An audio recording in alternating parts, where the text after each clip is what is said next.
Hello everyone, आप सभी का स्वागत है एजुकेशन सोर्स में। मेरा नाम शिवानी भारती है। आज हम देखेंगे मध्य प्रदेश के बचे हुए नेशनल पार्क्स। मध्य प्रदेश में 10 नेशनल पार्क्स हैं, तो मैंने उनको 2 भागों में विभाजित करके एक पार्ट में बना चुकी हूँ। आज हम दूसरे भाग कर रहे हैं जिसमें 5 नेशनल पार्क हैं। तो पहले नेशनल पार्क से स्टार्ट करते हैं। Sanjay national park. Sanjay national park, इसका दूसरा नाम है संजय टुबरी नेशनल पार्क। अब संजय नेशनल पार्क की एक खासियत ये है कि यहाँ पर एक बाघ होता था जिसका नाम था मोहन, और वो वाइट कलर का था। उसकी ब्रीडिंग कराई गई थी टाइगरस राधा के साथ। तो जितने भी वाइट टाइगर हैं वो अब किसके वंशज हैं? मोहन के वंशज हैं। और संजय नेशनल पार्क जो है वो पहले क्या था कि इकट्ठा था, मध्य प्रदेश छत्तीसगढ़ इकट्ठे थे। तो 2000 में क्या किया गया कि छत्तीसगढ़ एक नया राज्य बनाया गया। तो संजय नेशनल पार्क को 2 भागों में विभाजित कर दिया गया। तो 2 भागों में विभाजित करने से क्या हुआ कि जो संजय नेशनल पार्क है, जिसका आधा हिस्सा मध्य प्रदेश के लिए गया, उसका नाम तो संजय नेशनल पार्क ही रहा। लेकिन जो हिस्सा छत्तीसगढ़ में गया उसका नाम रखा गया गुरु घासीदास नेशनल पार्क।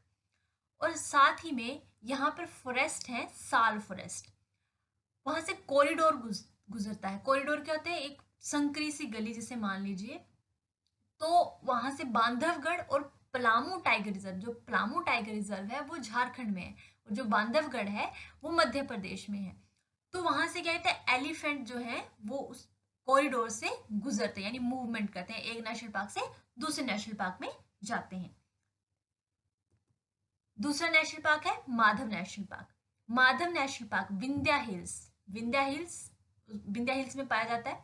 अब विंध्या हिल्स और सतपुड़ा हिल्स को इस हिसाब से याद रखिएगा कि विंध्या हिल्स जो है भारत का जो नदन हिस्सा है वो विंध्या हिल्स के नदन साइड पाया जाता है। और विंध्या हिल और सतपुड़ा हिल्स के जो सदन हिस्सा है उसको हम दक्षिणी भारत कहते हैं। यानी 2 भागों में विंध्या हिल्स विभाजित करती है भारत को। अब यहाँ पर सागर हैं, मतलब जिसे आप मान लीजिए लेक्स हैं। तो कौन सी है? साख्या लेक और माधव सागर, ये 2 लेक्स हैं। और साक्य सागर जो है वहां पर क्या है? कीचड़ है। यानी अब देखिए पानी होगा तो वहां कीचड़ भी है। तो वहां पर क्रोकोडाइल पाए जाते हैं, मगरमच्छ पाए जाते हैं। कौन से? Marsh crocodile. एक आपके सोल्ट, जो आपका नमकीन पानी होता है उसमें भी क्रोकोडाइल रहते हैं, जो साफ पानी है उसमें भी क्रोकोडाइल्स रहते हैं। तो जो कीचड़ में रहने वाले क्रोकोडाइल हैं वो यहाँ पर पाए जाते हैं। और स्पीसीज है नीलगाय, चिंकारा।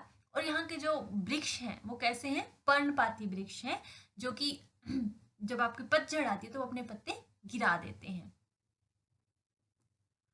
तीसरा नेशनल पार्क है पेंच नेशनल पार्क। अब पेंच नेशनल पार्क जो है उसका जो जिक्र है वो कहाँ पर आया? आईने अकबरी में। और आईने अकबरी एक पुस्तक है जो अबुल फजल ने लिखी है। अबुल फजल कौन था? जो मुगल बादशाह था अकबर, उसके एडमिनिस्ट्रेशन में वो काम करता था। तो अकबर की जो कार्य नीति थी उसके बारे में अबुल फजल ने आईने अकबरी में लिखा है। और आईने अकबरी में पेंच नेशनल पार्क का भी जिक्र किया गया है। और साथ ही में आपने बचपन में जंगल बुक मोगली, फेमस, उसके बारे में आपने सुना होगा, देखा होगा। तो वो जो कार्टून है उसकी जो कहानी है, रियार्ड किपलिंग ने वो इसी पेंच नेशनल पार्क पे बेस रखी, उसके आसपास के सराउंडिंग एरिया पर उसने कहानी लिखी थी। यानी उसको एक क्षेत्र चाहिए था जिसपे वो कहानी लिख सके, तो उसने पेंच नेशनल पार्क पे वो कहानी लिखी। अब पेंच नेशनल पार्क में जो आपके वृक्ष हैं वो किस प्रकार के हैं? वेट डेडिस फॉरेस्ट, यानी जो अपने पत्ते नहीं गिराते हैं। Dry deciduous for teak forest, dry deciduous mix forest, यानी 3 प्रकार के वृक्ष यहाँ पे पाए जाते हैं। और यहाँ पे प्लाश, पलम, तेंदू, मोयान, साजा, ये अलग अलग प्रकार के वृक्ष हैं। और स्पीसीज में फोक्स, वोल्फ, गोर, नीलगाय, चीतल, चिंकारा, ये सब यहाँ पर पाए जाते हैं। और यहाँ पर शेल्टर मिलता है, मतलब माइग्रेटरी बर्ड्स यहाँ भी आते हैं। रूडी डक जो है ये एक प्रकार की डक है जो कहाँ से माइग्रेट होती है? ये ठंडे इलाके से आती है। और विस्लिंग टेल जो है ये साउथ ईस्ट, जो हमारा साउथ ईस्ट यानी जो म्यांमार, लाइक सिंगापुर, यहाँ वाले जो एरिया है वहां से ये छोटी सी चिड़िया होती है, वहां से आती है। वन विहार नेशनल पार्क, ये मध्य प्रदेश की राजधानी है भोपाल, तो वहीं पर ये पाया जाता है। जूलॉजिकल पार्क है, यहाँ पर लेपर्ड, चीता, नीलगाय, पैंथर, ये सब पाए जाते हैं। और इसको 2010 में वल्चर ब्रीडिंग के लिए सिलेक्ट किया गया। वल्चर ब्रीडिंग क्यों? क्योंकि वल्चर की जो जनसंख्या थी वो दिन प्रतिदिन कम हो रही थी, तो एक पर्टिकुलर एरिया रखा गया जहां पर वल्चर्स को ब्रीडिंग कराई गई उनकी, यानी उनको बचाने, बची हुई वल्चर थी उनसे आगे प्रोसीड करके वल्चर्स को बचाने के लिए इस नेशनल पार्क को चूज किया गया। तो कौन कौन सी वल्चर थी? एक व्हाइट रम्प्ड वल्चर थी और एक थी लॉन्ग बिल वल्चर।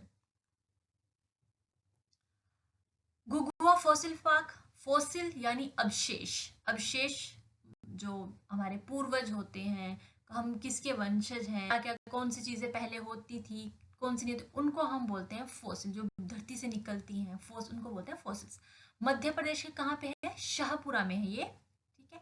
और यहाँ पर जो प्लांट के फॉसिल्स हैं वो 81 जनरेशन से और 18 फैमिली से।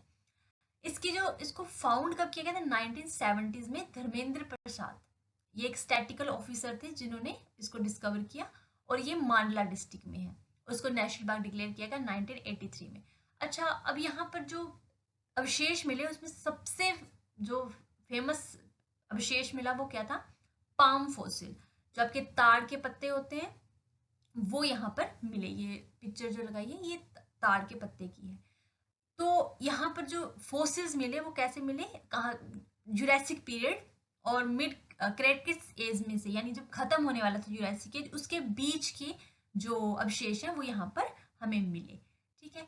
तो ये हमारे 5 नेशनल पार्क थे। तो आज के लिए थैंक यू। आप चैनल को सब्सक्राइब करें और लाइक करें, शेयर